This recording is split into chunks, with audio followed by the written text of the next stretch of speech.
So Charles Barry has won the competition to rebuild the Palace of Westminster. He has designed using the Gothic Revival style, and he estimates it's going to take about 6 years in order to build this thing and get it completed. It takes over 20. As a matter of fact, the House of Lords do not start to occupy their area until about 1847, and it's about 1850 when the House of Commons get to start to occupy there, but the full building is finished a little bit later.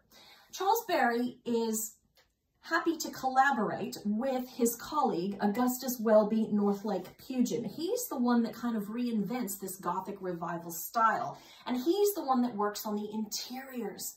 He says that everything we do should glorify God, and that even a door hinge, though it not be seen, it should still be beautiful.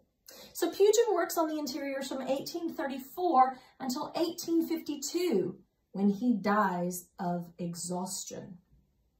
Now, luckily, Charles Barry was able to keep all of the elements of his beginning design, his first design. He wanted the King's Tower, as it was known then, the King's Tower, which would have been the major royal entrance.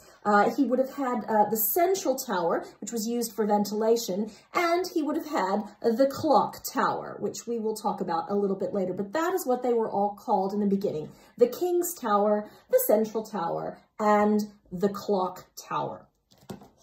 So it's all done, not quite, because Barry dies in 1860. And at the time that he dies, it is over £2 million that it's taken to build this thing. And that doesn't even include the frescoes and the sculptures. Barry's son takes over in order to finish the design, but he's fighting with all these government officials who have critiques on his designs, and then he gets fired. And it's Barry's rival that gets to finally finish the building.